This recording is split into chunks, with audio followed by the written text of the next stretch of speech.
Բարև ձեզ սիրելի հայրենակիցներ, հարգելի հետևորդներ, Հայացք Սյունիքից հաղորդաշարի հերթական թողարկումն է, մեր հյուրն է Ուժեղ Հայաստան կուսակցության նախընտրական ցուցակը գլխավորող Նարեկ Կարապետյանը։ Պարոն Կարապետյան, ողջունում ենք ձեր այցը Սյունիք և Սյունյաց երկիր թերթի տաղավար, վերջին ամիսներին հանրապետությունում տեղի ունեցող հասարակական քաղաքական զարգացումների արդյունքում առանց չափազանցության ձեզ ճանաչում են գրեթե բոլորը։ Եվ օգտվելով առիթից, որ գտնվում եք Սյունիքում, մենք կցանկանայինք մի քանի հարցի վերաբերյալ եւ Ուժեղ Հայաստան կուսակցության եւ ձեր անձնական դիրքորոշումը ճշտել։ Մի խոսքով բարով եք եկել Սյունիք, ակնկալում ենք հետաքրքիր զրույց։ Բարև ձեզ, պարոն Ալեքսանդրյան, միշտ ինձ համար մեծ հաճույք է եղել այցելել ու ասեմ ավելին, կարծես թե ես հանգստանում եմ այստեղ։ Ես ինձ զգում եմ որպես մեր հայրենիքի ամենագեղեցիկ անկյունում ու հանգստանում եմ ինձ համար ոնց որ հանգստի մի մաս լինի Սյունիքի բոլոր քաղաքները այցելելը։ Շնորհակալություն, հաճելի է լսել ձեր այդ խոսքերը մեր երկրամասի մասին։ Պարոն Կարապետյան, նախընտրական պաշտոնական քարոզի առաջին օրերը կարծեք հաստատեցին քաղաքագետներից, փորձագետներից շատերի տեսակետը այն մասին, որ առաջիկա ընտրությունները բախտորոշ նշանակություն են ունենալու մեր հանրապետության համար, մեր երկրի համար։ Ոմանք հունիսի 7-ի ընտրությունների կարևորությունը նույնիսկ հայեմատում են Սարդարաբադի հետ, երբ վճռվում է Արևելյան Հայաստանի լինել չլինելու հարցը։ Կուզենայինք ձեր կուսակցության անձամբ ձեր կարծիքն իմանալ։ Իսկապես այդքան բախտորոշ է առաջիկա ընտրությունների նշանակությունը։ Խնդրեմ։ Տեսեք, պատմական հայտարարություն է կատարել Հայաստանի Հանրապետության նախագահ Վագն Խաչատուրյանը, որը ներկայացնում է ընդհանուր երկրում տեղի ունեցող վիճակը։ Նա հայտարարել է ժամանակին, որ երբ մենք բացենք Սյունիքի դարպասները, ամեն ինչ լավ կլինի եւ այլն եւ այլն, բայց ամենակարևոր արտահայտությունը երբ մենք իրենք, այսինքն բացեն Սյունիքի դարպասները։ Ինչ է սա նշանակում։ Ձեր ասած բախտորոշիչ պահի կարևորությունը նրանում է, որ մենք այն դարպասները, որ մեր նախնիները դժվար աշխատանքի արդյունքում փակել են, դուք հասկանում եք ինչի մասին են, այսօր փորձում են բացել եւ խնդիրը տեղափոխել սահմանային խնդրից ներհայաստանյան։ Մենք վտանգ ենք տեսնում,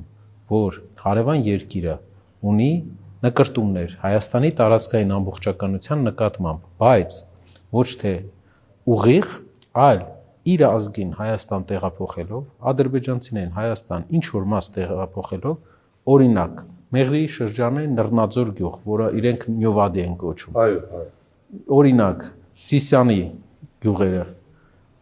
փորձեն ինչ որ ձև ներազդեն Հայաստանի ներքին կյանքի վրա, սկսեն Հայաստանում արդեն դառնալ որոշիչ Հայաստանի քաղաքացու եւ հայի հետ զուգահեռ։ Իսկ մենք գիտենք, որ պատմության մեջ մեր բոլոր տեսած այս արհավիրքներից հետո ամեն դեպքում մենք կարողացել ենք Արևելյան Հայաստանը ունենալ միատար հայկական հանրապետություն, որը մեծ հնարավորություններ ունի զարգանալու։ Այս պայքարը նրա համար է, որ մենք չբացենք Սյունիքի դարպասը։ Սամվել Կարապետյանը մի քանի անգամ դա ասել է։ Երբ դու չես բացում դարպասը, հետո չես առերեսվում ավելի մեծ խնդիրներին 20-30 տարի հետո։ Այսօր ես հանրահավաքի ժամանակ հիշեցի Մելիք Շահնազարին, ով որ Շուշիում ուղակի փանախ իմ հիշելով խանին հող տալով բերեց նրան, որ թուրքական տարը սկսեց ներազդել ներարցախյան գործերին։ Նույնն էլ այստեղ ունեն իրենք նկրտում։ Երրորդ սերունդը Ալիևների ունենալու է նկրտում մեր հայրենիքի մասերի հանդեպ, եթե մենք բացենք այդ դարպասը։ Մեր ասած ինչ է, իհարկե Հայաստանը պատրաստ է առևտուր անել, Հայաստանը պատրաստ է տնտեսություն զարգացնել, բայց Հայաստանը պատրաստ չէ միակողմանի բոլոր խնդիրները, բոլոր պահանջները, ինչ մեր առջև դրվում են, ընդունել, քանի որ ինչքան մենք ընդունեցինք միակողմանի պահանջները, այդքան պահանջները ավելի շատանալու են։ Մենք պետք է սահմանափակվենք այսօր տեղի ունեցած իրավիճակով, ստորագրենք խաղաղության պայմանագիրը, ունենանք խաղաղություն, որը կերաշխավորի տարածաշրջանային երկրների կողմից կերաշխավորվի, Այսինքն, թեկուզ Պարսկաստանի այդ թրիփի շրջանակներում Ամերիկայի Միացյալ Նահանգների Ես թրիփի հետ կապված հարցում այո, ուզում եմ ասեմ, ինչպես դուք ասեցիք, պատմական պահը այստեղ է։ Մենք տեսնում ենք, որ Հայաստանը պետք է ուժեղանա եւ պետք է ունենա երաշխավոր, մեկից ավել երաշխավոր, քանի որ մեկ երաշխավորը խնդիր է։ Իրենք տեսնում են, որ Հայաստանը պետք է զիջի, ենթարկվի ու դրանով կբերեն իրենք խաղաղություն, բայց զիջելով, ենթարկվելով այդ ազգի հետ դեռ ոչ մեկ խաղաղություն չի ստացել։ Այսինքն դուք եւս մեկ անգամ հաստատում եք շրջանառվող այն տեսակետը, որ իսկապես բախտորոշ նշանակություն ունի մեր երկրի համար։ Սա զարգացման, մեր երկրի զարգացման ապագա 30-40 տարվա ամենակարևոր նշանակություն ունի։ Կարող է 5 տարի հետո, 10 տարի հետո ուրիշ ղեկավարներ լինեն երկրում, բայց այս պահը որոշիչ է զարգացման համար մեր երկրի եւ նաեւ այն մարտահրավերների, որ վաղն ենք տեսնել։ Շնորհակալ եմ։ Անդրադառնանք հանրապետությունում ստեղծված նախընտրական մթնոլորտին, որը կարծեք վաղուց դուրս է եկել բնականon հունից։ Տեսեք, նախ Միացյալ Նահանգների, Թուրքիայի, Ադրբեջանի, եվրոպական որոշ երկրների ղեկավարների ակնհայտ անթակույց աչակցությունը իշխանական տեխնացուին։ Մյուս կողմից ձեր բակալություններ ենթադրյալ կաշառքի պատրվակով ձեր քաղաքական թիմից, այնուհետև հայ հոյախոսությունը, որը ցավոք սրտի արդեն սովորական է դարձել։ Այ ստեղծված իրավիճակը գնահատականը կուզենայինք նաև ձեզանից լսել։ Երկրում տիրող իրավիճակի մեջ ձեր ասած հայ հոյախոսության, ձեր ասած Թուրքիայի ուղիղ միջնորդության Հայաստանի ներքին գործերին միջամտության, ինչպես մենք տեսանք արտգործնախարար Ֆիդանը, Թուրքիայի արտգործնախարարը ուղիղ հայտարարել էր, որ իրենք ուրախ կլինեն, եթե Փաշինյանը լինի։ Ադրբեջանի նախագահի ուղիղ կամ ոչ ուղղակի աջակցությամբ մենք տեսնում ենք, որ այս երկրները միջամտում են մեր երկրի ներքին գործերին։ Թուրքիայի կենտրոնական շտաբը միջամտել է մի անգամ մեր երկրի ներքին գործերին եւ հիմա է շարունակում է։ Սա ինքնիշխանության չէ։ Հետաքրքիր է, որ քաղաքացիական պայմանագիր կուսակցությունը երբ խոսում է ինքնիշխանությունից, նույն պահին մեր երկրի մոտապես 1 տասնյակից ավել երկիր Եվրոպայում, որոնք մեր գործընկերներն են, Հայաստան լինելու ժամանակ լսում են, թե ինչպես է Ադրբեջանի ղեկավարը ամենաանհարգալից ձևով շփվում նրանց հետ, նաև Հայաստանի տարբեր գործիչներին անվանում ռազմական հանցագործներ, հայ ժողովրդին անվանում, հայ ժողովրդի մի մասին անվանում սեպարատիստներ։ Նաև մյուս բանը մենք պետք է հաշվի առնենք։ Ադրբեջանի, Թուրքիայի եւ այլ երկրների պահանջները մեր սահմանադրություն փոխելու, մեր երկրի ներքին կյանքը։ Մենք ունենք մի երկիր, մի հանրապետություն։ Ինքնիշխանությունը այն չէ, որ բոլորը կարողանան մեր վրա ներազդեն, բոլորը ինչ որ հանրաքվեներ պահանջեն։ Ինքնիշխանությունը հենց մեր երկրի ներքին գործերի մենք կարողանանք մեր առաջնահերթությունը հասկանանք։ Իհարկե մենք պարզ հասկանում ենք, որ Ադրբեջանը երբ ասում է, որ փոխեք սահմանադրությունը, նոր գնանք երկարաժամկետ խաղաղության, նա հասկանում է, որ սահմանադրություն փոխելը դժվար եւ գրեթե անհնար է լինելու Փաշինյանի համար։ Նա ուզում է դա պահի որպես գործիք Հայաստանի հետ խաղաղության պայմանավորվածությունը երկարաձգելու համար։ Սա պետք է մեր հայրենակիցները իմանան։ Սահմանադրության փոխելու պատրվակը Ադրբեջանը պահում է, որպեսզի խաղաղության գործընթացը երբ ցանկանա կարողանա կանգնացնել։ Այդ երկրին աշխարհի ամենամեծ երկիրը չի։ Եվ դա ներողություն մեր նախընտրական մթնոլորտի վրա կարծեք թե անդրադարձ է ունենում։ Տեսեք ինչ անդրադարձ է ունենում։ Մենք որպես ընդդիմության հիմնական ուժ պայքարում ենք մեր տեսնելով հայրենիքին վտանգ։ Դա բերում է էմոցիաներ մեր մոտ։ Իրենք պայքարում են, որպեսզի պահեն իրենց պաշտոնը, քանի որ մինչև այս պաշտոնը իրենք չեն ունեցել որևէ աշխատանք, որը կարող էր իրենց այսպիսի ֆինանսական հաջողություններ բերել։ Ես այլ բան չեմ ուզում ասեմ, դուք գիտեք լավ։ Նրանք ձեռք են բերել ֆինանսական հնարավորություններ, նրանք ձեռք են բերել մեծ արդեն իրենք գնում են իրենց համար մեծ կարողություններ, մեծ անշարժ գույքեր եւ ուզում են ուղղակի մնան պաշտոնի, ինչպես բոլոր իշխանությունների ժամանակի ընթացքում իրենք զգացին իշխանության համար եւ սկսեցին հարմարվել իշխանական գործիքակազմին, սկսեցին ճնշել մարդկանց, սկսեցին օգտվել։ Հեղափոխության ժամանակ, գիտեք, ես կարծում եմ, որ մարդիկ ճիշտ երազանքներ ունեին եւ ինչու փոփոխություն են ուզում մարդիկ, բայց կատարողը սխալ ընտրեցին, ոչ թե երազանքներն էին սխալ, այլ կատարողն էր սխալ։ Այս մարդը չկարողացավ ապահովել թիմայնությունը, որովհետեւ նա թիմային գործիչ չէ։ Նա միանձնյա որոշում կայացնող է, ով ուզուրպացնում է ամբողջ իշխանությունը, թույլ չտալով ակտիվ գործիչներին Հայաստանում տեղ ունենալ։ Պարոն Կարապետյան, ներողություն, իսկ այդ ձեռբակալությունները ենթադրյալ կաշառքի հիման վրա դրանք անդրադառնում են ձեր քաղաքական թիմի գործունեությանը, նախընտրական գործունեությանը։ Շնորհակալ եմ այդ հարցի համար, պարոն Ալեքսանյան։ Բոլոր ձայնագրությունների գծով կան փաստաբաններ, որոնք տանում են process-ները եւ շատ ձայնագրությունների գրեթե մեծ մասը չի վերաբերվում մեր մոտ գրանցված աշխատակիցներին, բայց հիմնական մասը, եթե դուք ուշադիր լինեք, խոսակցության մեջ մարդիկ ասում են գրանցվել։ Օրենքով թույլ է տրվում գրանցված աշխատակից ունենալ։ Թե ինչ խոսույթ ունեն մարդիկ, դա ուրիշ բան է, բայց խոսքը գնում է գրանցված հարկերը վճարվող աշխատանքի մասին, ոչ թե կաշառքի մասին։ Խնդրում եմ մի քանի անգամ նայեք, ինչպես նաև Ավանեսյանի դեպքը, Ղումաշյանի դեպքը, կարում են կոռուպցիայի ինչ որ շերտ, որպեսզի հետո դա օգտագործեն կուսակցության դեմ, բայց եկեք հերթով նայենք Ղումաշյանի դեպքը, երբ նա 104 տարեկան շարժվել չկարողացող կնոջ համար նվեր էր ուզեցել, գնի այն կնոջ համար, ում ծնունդը 4 տարի շարունակ արել է, մինչև ընտրությունները։ Ղումաշյան Գոհարին ցանկանում էին կալանավորել։ Ավանեսյանը Արցախցի իր հայրենակցի հետ խոսելուց ասել էր հողինյան, հող կլինի, տուն կլինի, գործ կլինի։ Դա մեր ծրագիրն է։ Իհարկե բոլորս դրա համար ենք պայքարում, որ հող ունենանք։ Երբ այս հող ունենալը դարձել կաշառք։ Հայրենիքի մասին է խոսքը։ Եվ նրանք կալանավորել են։ Այս բոլորը նրանք անում են, որպեսզի զսպեն հասարակության ալիքը, որպեսզի մարդիկ տեսնեն, ասեն, լավ գործ չունեմ, բան, բայց ժողովուրդ ջան, մենք այս process-ի մեջ մտել ենք, որովհետև վտանգ ենք տեսել մեր հայրենիքում, վտանգ ենք տեսել օտար տարի հայտնվելու եւ մեծ խնդիրների։ Ոչ մեկ process-ի մեջ եղածներից չի շահում այսօր, բայց բոլորը հասկանում են, որ եթե մեր մոտ ստացվեց կառուցել նորմալ երկիր, մենք երկարաժամկետ բոլոր գծերով շահելու ենք։ Մարդիկ կալանավորվում են, ընդդիմություն լինելը հեշտ չի։ Ես ուզում եմ մեր հայրենակիցներին ասեմ, կալանավորվում ես, ենթարկվում ես, քեզ անվանարկում են, ինչ-որ ֆեյքերով վիրավորում են։ Շատ մարդիկ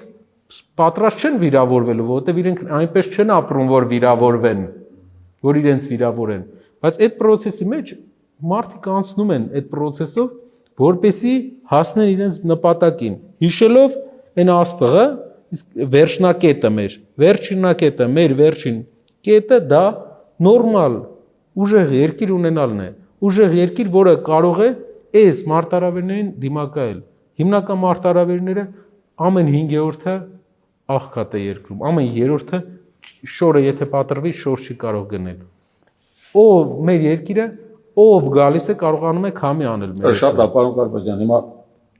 տեսեք, մեր լսարանը շատ է քիչ ծանոթ է ուժեղ Հայաստան կուսակցության նախընտրական ծրագրի տնտեսական բաղադրիչին, հայտնի 5 քայլին։ Այդ քայլերից յուրաքանչյուրի հնարավոր առնչությունը Սյունիքի մարզին։ Բայց վերջերս ձեր քաղաքական թիմը ներկայացրեց չափազանց ուշագրավ մի մտադրություն եւս ստեղծել հիմնադրամ աղքատության հաղթահարման նպատակով։ Կարծեք թե մեծ արձագանք է գտել ձեր այս նախաձեռնությունը եւ կուզենայինք շատ թե քիչ համառոտ պատկերացում կազմել այդ նախաձեռնության բովանդակության մասին եւ դրա հնարավոր շահառուների մասին։ Պարոն Ալեքսանյան, ճիշտ շատ լավ հարց էր, ծայրահեղ աղքատության մասին է խոսքը։ Կա աղքատության երկու ցուցիչ։ Ծայրահեղ աղքատությունը դա այն մարդիկ են, ովքեր հացի խնդիր անգամ ունեն։ Մեր երկրում տասնյակ հազարավոր մարդիկ հացի խնդիր ունեն, եւ մենք հաշվեցինք, եւ Կարապետյանը հանձնարարեց հաշվել, տեսնել ինչքան է այս մարդկանց հացի խնդրից հանելու գինը։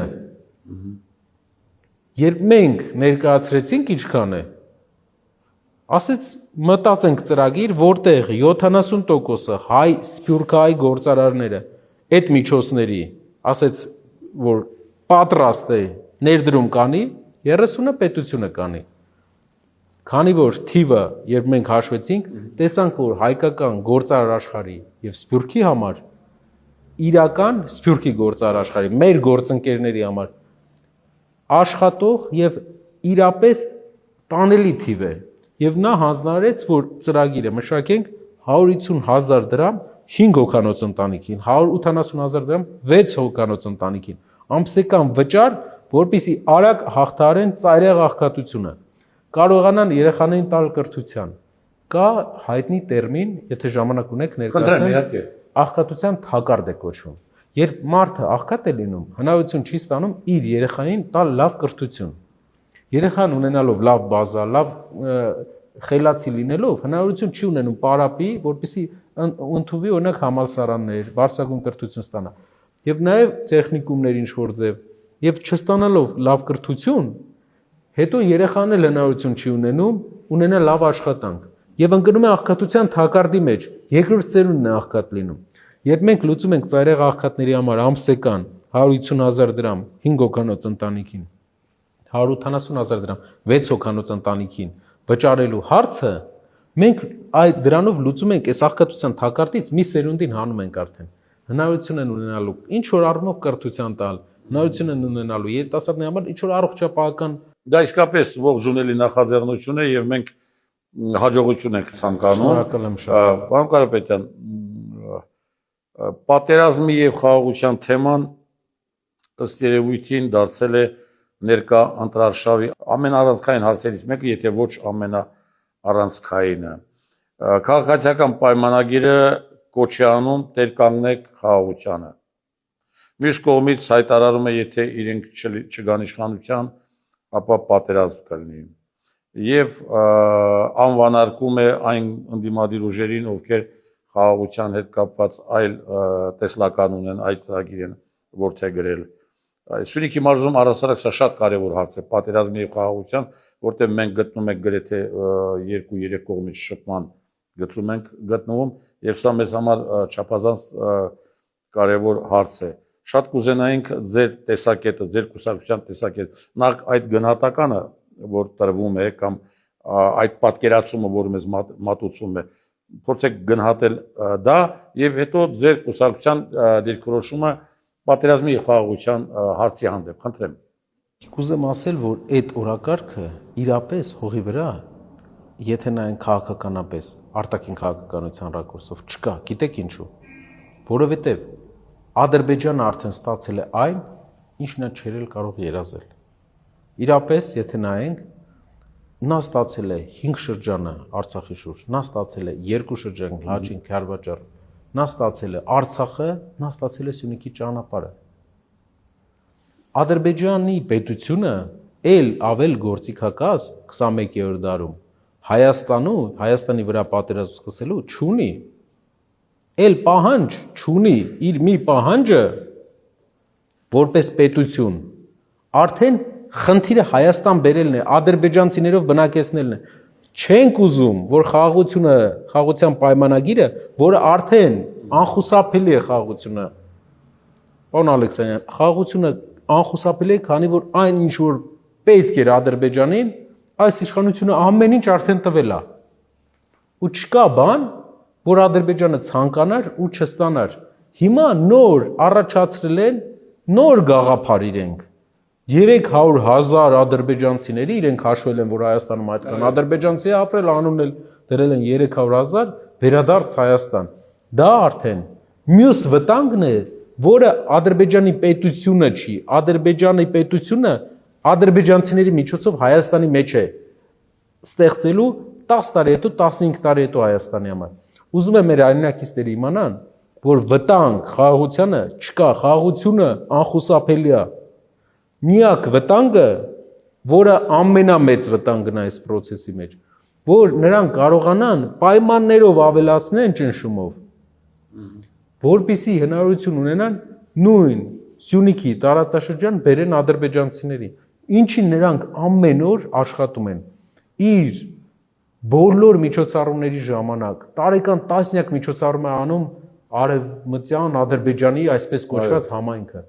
Մեծ ֆինանսավորում է ստանում բյուջեին։ Մենք գիտենք, որ իրենք անիմաստ տեղը չէին ծախսես գումարը, հեռար նպատակ ունեն։ Ուղիղ հայտարարում է Ադրբեջանի նախագահը այդ մասին։ Մեր վարչապետը լռում է, մենք ասում ենք դուրս արի, որպես վարչապետ ազգային ժողովում ասա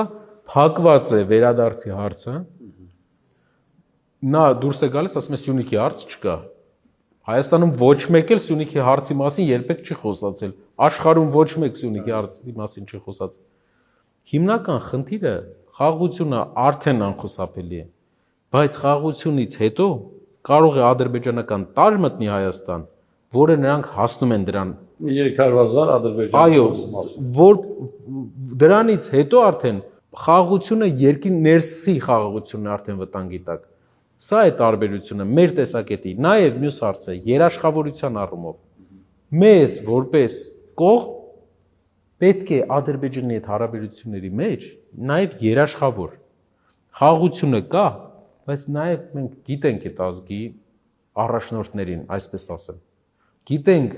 որ յուրաքանչյուր ստորագրած թուղթ իր թղթի արժեքն չունի։ Դե նաև պատմությունը ինքն է մեզ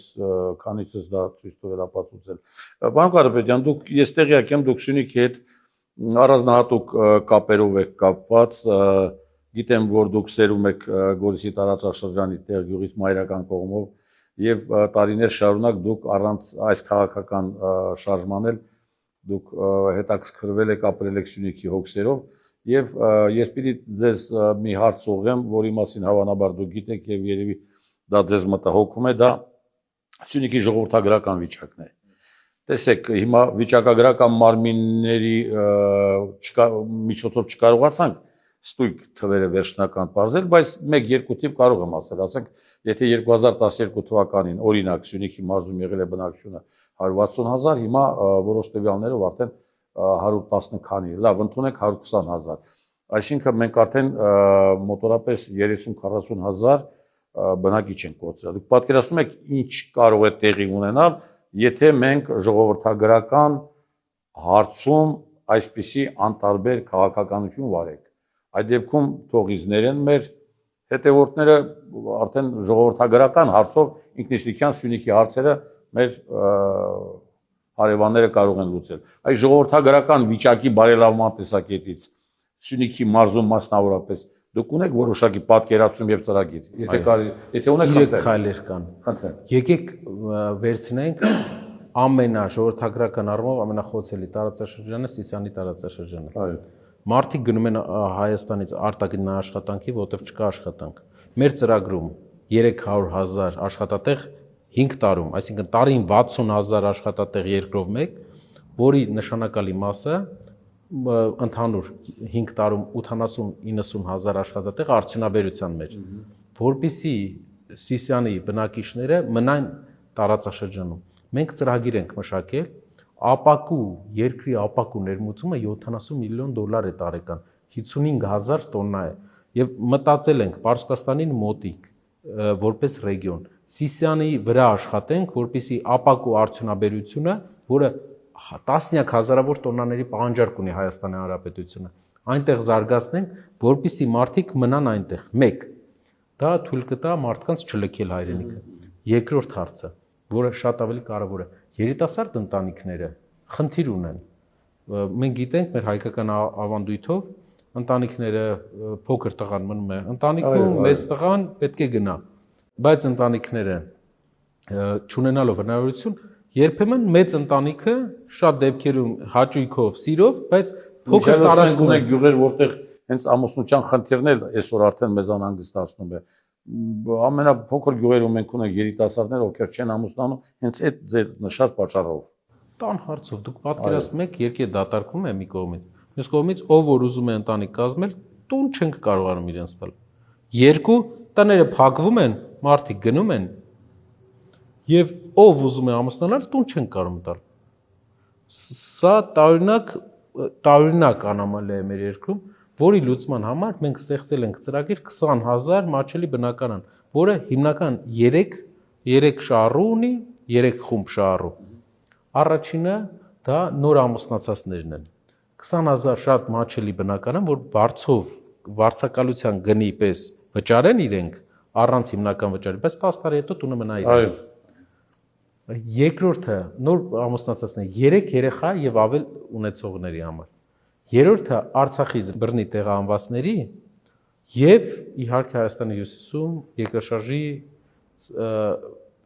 տունը կորցրած մարդկանց, որ հազարներ են։ Պատկերացնում եք 30 տարի անցել, 40 տարի արդեն է սա։ 1000, մի քանի հազար Գյումրիում 2000 մարդ չունի տուն, դեռ ապրում է դոմիկում։ Սա 20,000 մաչելի բնականը կլուծի մարդիկ անգամ երրորդ երեխային չեն ունեն, որովհետև բնականային պայման չկա։ 20,000 մաչելի բնակարանը մեր երկրորդ ծրագիրը այս ուղղությամբ կլուծի այդ հարցը։ Եվ երրորդ ծրագիրը մեր եթե մենք նայենք աշխարհի զարգացած երկրները, այն երկրներում է բնակչությունը աճում, որտեղ ավանդույթներն են պաշտպանում, որտեղ ընտանեկան եւ կրոնական ավանդույթ կա։ Եթե մենք նայենք Ամերիկայի ծնելիությունը, այն համայնքները Ամերիկայում, ովքեր կրոնական առումով ունեն, հավատում են եւ հաճախ կապված են իրենց եկեղեցու հետ, ավելի շատ երեխա են ունենում։ Երկրորդը, այն համայնքները, որոնք ավելի ավանդապաշտ են, ավելի շատ երեխա են ունենում։ Այդ իսկ պատճառով, երբ մենք ասում ենք հայկական արժեքներ, ազգային արժեքներ, եկեղեցու պաշտպանություն, սրա հիմնական նպատակը ազգային ժողովրդագրությունն է։ Եվ հատկապես աշխատատեղերի ստեղծումը, որտեղ ներողություն մենք արդեն խորհրդային տարիներից փորձ ունենք։ Գրեթե բոլոր գյուղերում Սյունիքի մենք ունենք փոքր արտադրամասեր եւ այնտեղ կարողանում ենք երիտասարդներին ընդգրկել։ Այո, դա շատ կարեւոր է եւ դարձյալ շատ ուշագրավ նախաձեռնություն է։ Մենք մի տխուր երևույթ էլ կա, թողիջներեն նաեւ մեր մայրաքաղաքային քաղաքական ուժերը երբեմն մայրաքաղաքից Սյունիքը չեն տեսնում կամ չի երևում։ Սա ցավով եմ ասում եւ մեկ օրինակի վրա եմ ուզում նաեւ ձեր ուշադրությունը սևեռել։ Մենք այդքան խոսում ենք Ալմաթայի հռչակագրի մասին, թեև վաղուց դա մենք մոռացել ենք գործնականում, այն ժամանակ ասենք մինչև պատերազմը եւ հատկապես մինչև 20 թվականի դեկտեմբերյան այդ գաղտնի մեմորանդումը Սյունիքի մարզի տարածքը 4506 քառակուսի կիլոմետր էր։ Հիմա ես բոլորին հարց եմ տալիս, երեք նույնիսկ ես պարոն վարչապետին եմ բաց նամակահել Սյունիքում գտնվող։ Այ ով կարող է ինձ ասել, որքան է կազմում, որքան է Սյունիքի մարզի տարածքը ներկայումս, որը գտնվում է Հայաստանի Հանրապետության ինքնիշխանության ներքո։ Մենք ունենք հազարավոր հեկտար բռնազավթված տարածքներ։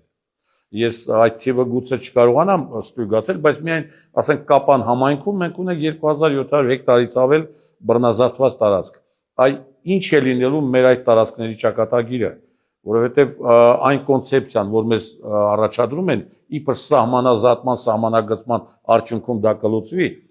քիչ համոզիչ է։ Ես դա կարող եմ հիմնավորել նաև պատմականորեն։ Եվ այնուամենայնիվ կուզենայինք, որպես քաղաքական արդեն կայացած հզոր ուժեղ Հայաստանը ինչպես է պատկերացնում Սյունիքի բռնազավթված տարածքների բերումը կամ ազատագրումը։ Տեսեք, Հայաստանի տարածքում այս պահին 240 քառակուսի կիլոմետր բռնազավթված է։ Սա հիմնական աշխատանքն է, որ նոր կառավարություն անելու է, ես ձեզ վստահեցնում եմ,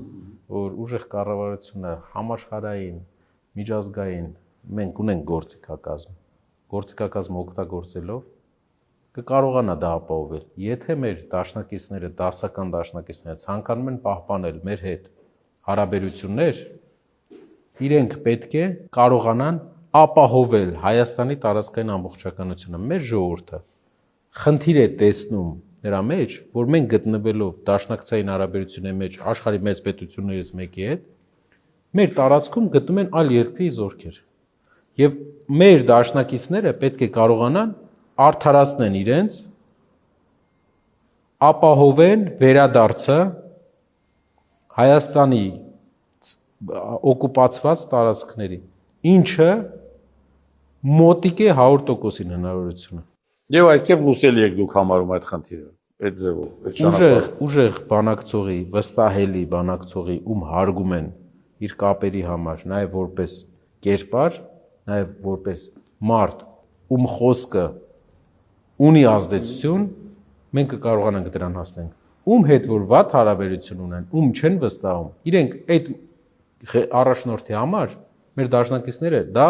չեն անելու։ Շատ բարի։ Մենք Սյունիքում ենք գտնում եւ մի շատ կարեւոր հարց ես չեմ կարող չտալ։ Այլապես մեր հետևորդները ինչ չեն հասկանա։ 2025 թվականի օգոստոսի 8-ից ամբողջ ազգովի, գուցե նաեւ աշխարհի մասշտաբով բոլորը խոսում են Թրամփի ուղու կամ թրիփի մասին։ Ես դարձյալ ուզում եմ մեր լսարանը իմանալ։ Սյունիքում այնքան էլ համաձայն չեք այն տեսակետին, որ առաջադրում են։ Տեսեք ինչ է։ Նույնիսկ 3, հենց 3, երբ որ քաղաքացիական պայմանագիրը գտնվում էր Սյունիքում, նորից մեզ, այսպես ասեմ, ոսկե սարեր խոստացան, որ իբր Սյունիքում ինչ կարող է լինել դրական իմաստով։ Բայց կա նաև մեկ ուրիշ իրողություն, Իրանի Իսլամական Հանրապետության դիրքորոշումը, որը կարծում եմ հատկապես վերջին պատերազմից հետո ավելի որոշակի է դարձել։ Իսկ Իրանի Իսլամական Հանրապետությունը ամենաբարձր մակարդակով քանիցս հայտարարել է, որ դա կարմիր գիծ է Իրանի Իսլամական Հանրապետության համար։ Եվ երկու կարծիքների բախում է տեղի ունենում։ Այսինքն, եթե ավելի անկեղծ լինենք, մի տեսակ մենք Թրամփի ուղի ասելով Սյունիքը դարձնում ենք խոշոր տերությունների բախման, այո, ասպարեզ։ Այ շատ կուզենայինք իմանալ, իհարկե Թրամփի ուղի հետ կապված էլի հարցեր կան, բայց մեծ իմաստով մենք կուզենայինք նաև ուժեղ Հայաստան կուսակցության դիրքորոշումը Սյունիքի համար չափազանց կարևոր այս հարցի վերաբերյալ իմանալը։ Տեսեք, կարևոր է, որ մենք չանենք Փաշինյանի սխալը։ Երբ նա եկավ իշխանության, նա Արցախյան ամբողջ բանակցային process-ը հայտարարեց, որ սկսում է զրոյական կետից եւ ասեց իր կետից։ Սա մի մարդու հայտարարություն է, ասել է, որ իմ կետից եմ սկսում։ Ով որ չի պատկերացնում այս աշխարհի արտաքին քաղաքականությունը ինչպես է աշխատում։ Եվ դա բերեց մեզ պատերազմներ։ Հիմա այս մարդը զիջելով հասել է թրիփին։ Մենք իրավունք չունենք, բայց քանի որ կա երկրի առաջնորդի ստորագրությունը, ինչպես էլ մենք վերաբերվենք իրեն, իսկ դուք գիտեք, ինչ վերաբերմունք ունենք, մենք չենք կարող չընդունել մեր երկրի կողմից ստանձնած պարտավորությունները,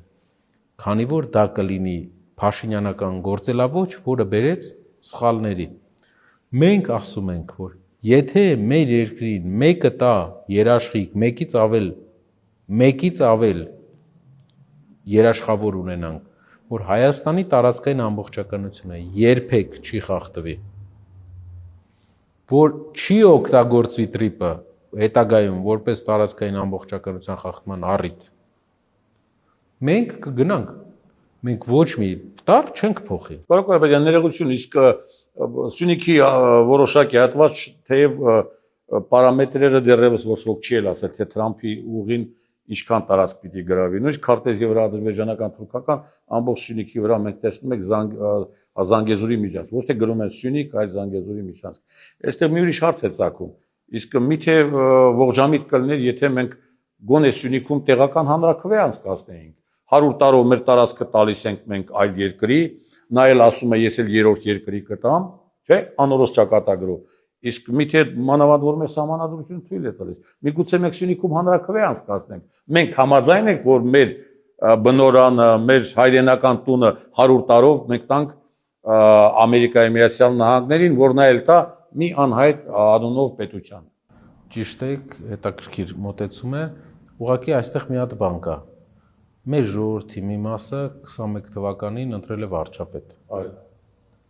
Եվ այդ վարչապետը մեր պետության անունից հանդես է եկել մինչև այս։ Հանրաքվեի հետ կապված process-ը, եթե մենք առաջարկենք, դա թրիփի շրջանակներում բանակցություններից ելք կլինի, որը վտանգ ենք մենք տեսնում, եթե ազնիվ լինենք, պարոն Ալեքսյան։ Այս պարագայում մեզ ուղղակի ուրիշ բան է պետք։ Ճանապարհը դա Հայաստանի սուվերեն տարածքում օտարերկրյա ֆինանսական ներդրում է։ Հայկական մեծ կապիտալ ունեցող ընկերությունները